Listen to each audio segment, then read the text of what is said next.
Now you can show this to your parents, have them see like what kind of horrible things you have to put up with.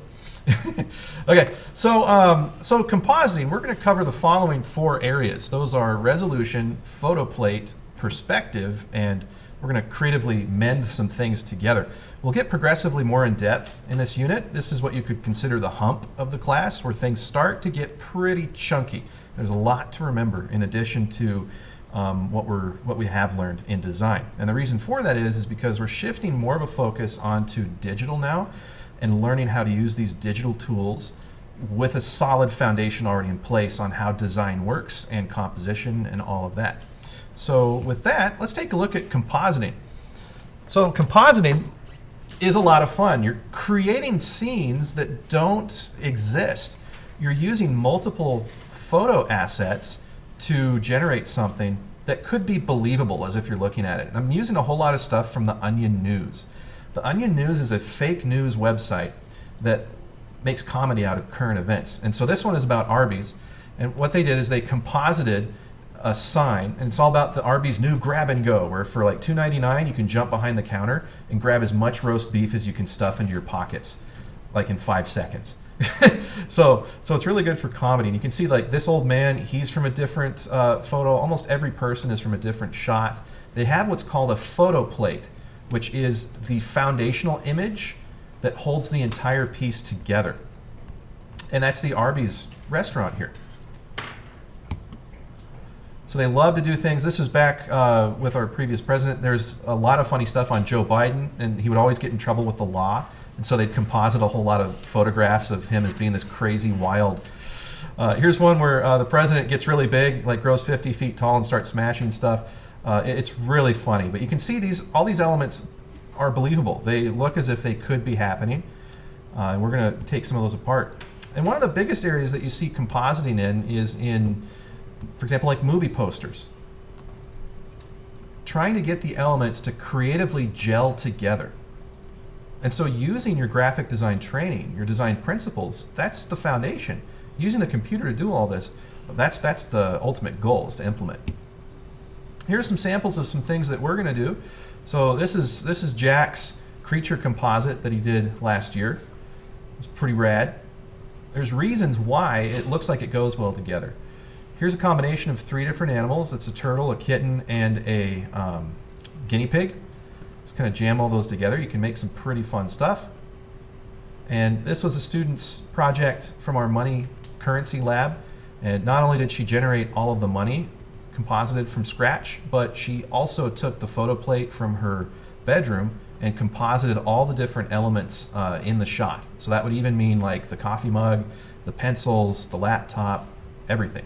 And it's all believable because it follows some basic rules of compositing. So let's see what some of those rules are. So when you're compositing, you're taking from multiple sources. So let's say that we've got one big photo, and we're going to use that as our plate. We've got a couple other photos that we're going to cut some assets out of. And so let's go over what exactly a photo plate is. It's like the stage of a play. It governs everything in the shot. It governs your camera, your perspective. It governs where your horizon line is going to be at, what your color mood is going to be, what the general tone is going to be for it. And so we got like this hiker with some trees, we got a dude climbing a mountain with a helicopter, and in each of these shots, this blue line represents the horizon. That would be the placement of where the cameraman was standing, how tall that person was. Now coming out of 2D or any other drawing class that you should have had some training in linear perspective. If not, there are a couple of assets that you can go to. The first would be to come get some tutoring from me to learn that skill. The other is if you go to your class website under your tutorials, I do have several perspective lessons. So here's like my slideshow for that I teach freshmen, just basic perspective.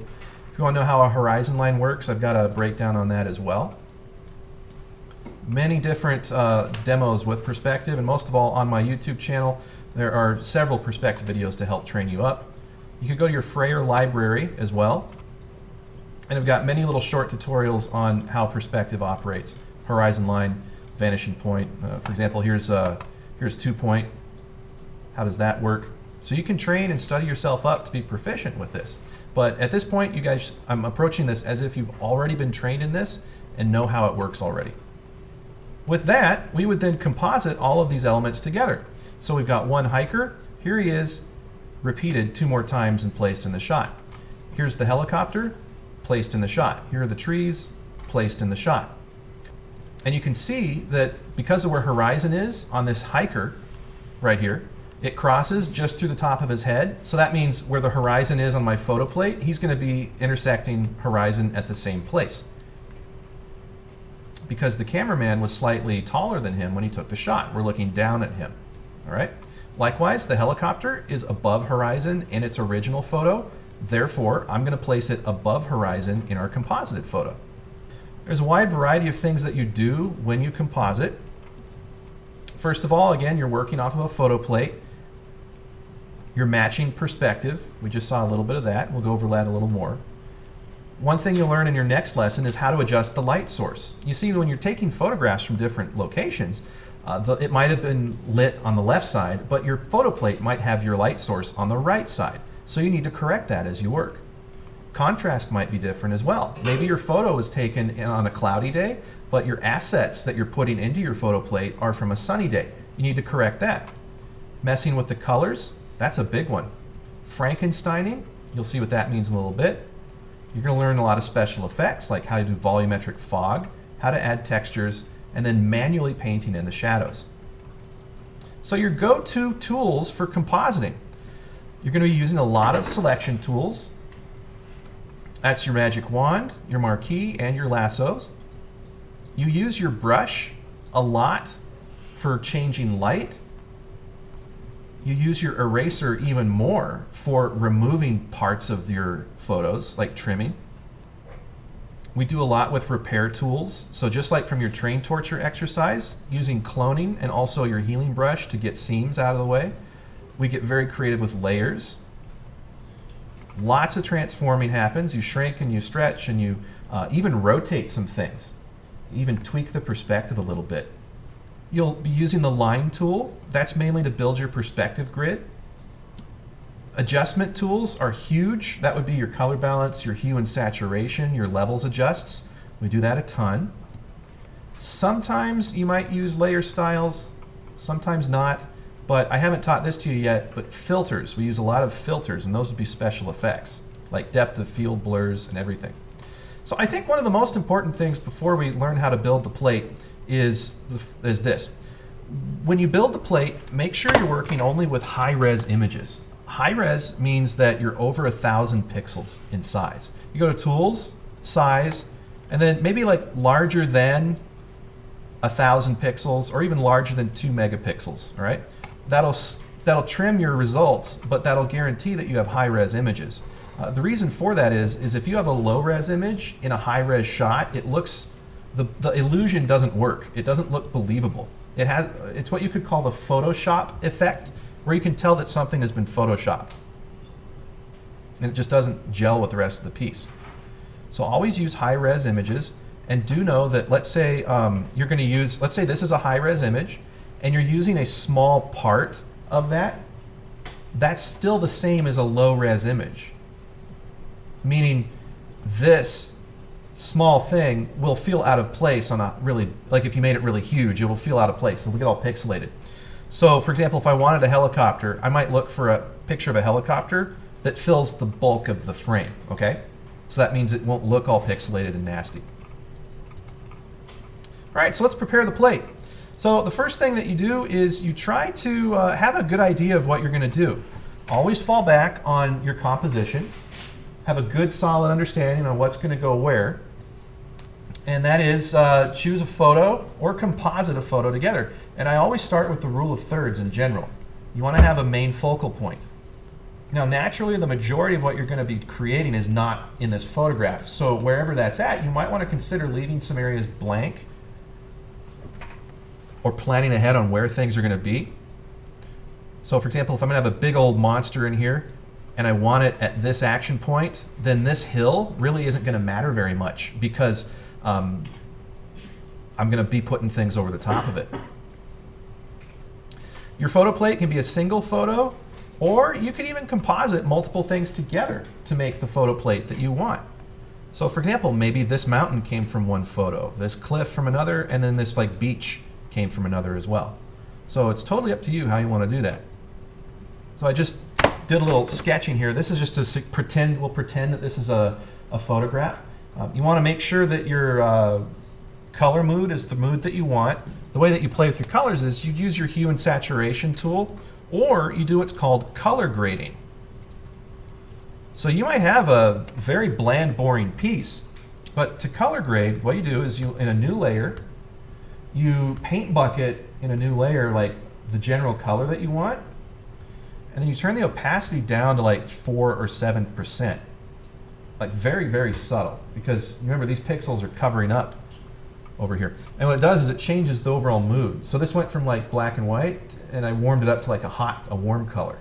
If you want like a high-tech sci-fi scene, but all of your shots are done in yellow, then you might want to color grade like cool blues or something to give it like a high-tech kind of a look. But here's an example of a photo plate that is in production. It's very chaotic. Well, check this out though. These are kind of the secrets on how compositing works. This blue line represents the horizon. That's how tall the cameraman was in all of these shots. So here's a hunk of a piece of photograph. And I'm making sure that horizon is in the same shot. You creatively take things and you place them in perspective and you cover things up. So with this image, I'm trying to build a city scene. Right now, I'm just doing what's called photobashing. I'm trying to make things look like they gel together in pieces. And so you can tell that, like, look at this piece. This is mainly a cool blue dominant mood right here. But then this one's mostly oranges and yellows. So I would need to color correct that because this and this don't go together very well. Go to Image, Adjustments, Color Balance, and maybe start to add a little more blue to it. You can just gradually, gently add color, maybe cyan.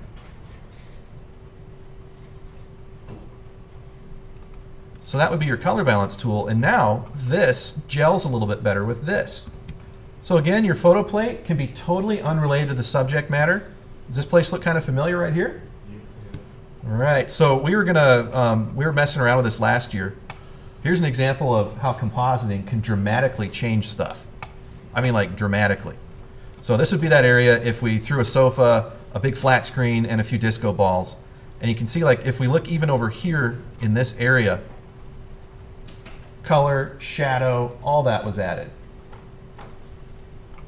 So the way that you find camera is actually pretty easy. Let's define what camera is. Camera is linear perspective. You want to find the perspective in the shot. Your goal is to find the horizon line. We can tell that in the photo, there's a point where we're looking up at things, and there's a point where we're looking down. The green line is where that shifts. So everything above the green line we're looking up at, so we could like see the underside of these little balcony ledges. And everything below the horizon line or eye level line, we see the bottom of, so we can see the street, the tops of their feet, and everything. And after extracting the perspective from this, we can tell that the cameraman was holding the camera, probably on a tripod, shorter than every other person in this shot. Because you can see that the horizon line intersects everybody at about shoulder level. Now that means if I were going to drop a person into this shot, I wouldn't, and that person was walking on the ground, the horizon would still need to cross at about as tall as the cameraman was. And so here's the process for how you find the horizon line. First, you find 3 parallel lines of convergence. So that means if I looked over at this building, this top part right here, we know that it's parallel with this line here, and then we know that it's also parallel with the top of here. Using your line tool, which is found here, it's under your shape tool, go to your line tool. All you do is you drag a line, follow that area, and you do it 3 times. Where those 3 lines intersect is called the vanishing point. And the vanishing point always rests on the horizon. So once you find that intersection point, create a horizontal line. You could do that by grabbing your ruler up here and dragging a line down, a guide, or just drawing a line across in a new layer. So let's take another photo, and what I'm going to do is in this historical photo, we're going to pull this, this pickup truck out of this modern photo, and we're going to dump it into this historical one. And I found a photograph where the horizon was pretty much the same. So I can grab this truck, and I know that generally the horizon's the same. So what I did is I just would lasso the truck out, or lasso out an area and just erase the junk. And when we drop it into the new shot, it looks like it belongs. So have the horizon intersect the truck here at the same point. We move it back and shrink it so that it is about the same size. We can even put another truck close up to us, and it gels, it matches. We're not going to go over it in this class, but next class I'm going to show you guys how to create a grid to help you know where to actually put the truck, okay? Without the grid, I wouldn't have known to place it here. Suffice it to say, you use the grid to move things around. So if I wanted to move this block further back, I would use the angles from the grid to help me know that back here is where it would touch. All right? We'll go over that next class. But you can place things in perspective realistically, and it's really not that rough. Finally, let's go over how to creatively put things together. So how do you guys think I got these people to be on top of the truck? Yes, Reagan. You crop them out and put them on a new layer, but then over the truck. Yes, so I cropped them out, put them on a new layer, and put them over the truck. Yes, that is totally a way that you can do it, okay? You could lasso them, copy and paste, and then drop them in. I'm going to show you another way to think. Watch this. Did you know that the truck is actually on top of the people in this shot? I actually cut holes out of the truck to make the people look like they're there. So it's still, see, it's a layer that's on top of them. But making things go together sometimes means thinking in reverse when you mesh and gel stuff together. And this is what you would call Frankensteining. You know, like Frankenstein's monster? Basically, that means that Frankenstein made a monster by piecing multiple things into one. If we look at this tank right here, I could not find a tank anywhere on the internet at the angle and doing what I wanted it to do. This is actually 3 different tank photos. I gelled them all together into one, but the barrel is from a separate artillery photo. The top turret is from a different photo, and then the bottom of the tank is from a different photo as well. Cookie Monster. See Cookie Monster in the background? Puppets are almost shown on Sesame Street looking directly at you. I had no photo reference at all that I could find of Cookie Monster laying on his back. All right? So the way I did this is I sliced Cookie Monster up. This is his head and shoulders. Here's part of his arm, and that looks like his knee is up in the air. Here's another part of his arm flipped upside down, and I took his eyes out and I put him over here, and I stuck his mouth on a different spot. I had to cut him up and reassemble him to look as if he was laying on his back. Also, there were very few shots of Fozzie Bear looking up at him. I couldn't find any body shots of Fozzie where the camera was low. All I could find was a shot of Fozzie's head, like in the middle of a laugh, like waka waka waka, okay? I got that out, and I only found a Cookie Monster body from a full body shot. So that's actually Cookie Monster's body, color shifted to be Fozzie's hair color, and then manually put together. I couldn't find a shot where he had an arm raised. I had to go find another shot of Cookie Monster, cut the arm off, rotate it, and get it in the position that I want. What I want you guys to do today is set up a photo plate that's just 8.5 by 11 inches. Find your horizon line in the shot. And then I want you guys to take photographs off the web of real things that are completely different from each other. And that would be 3 different types of animal. And I want you guys to try to composite those together.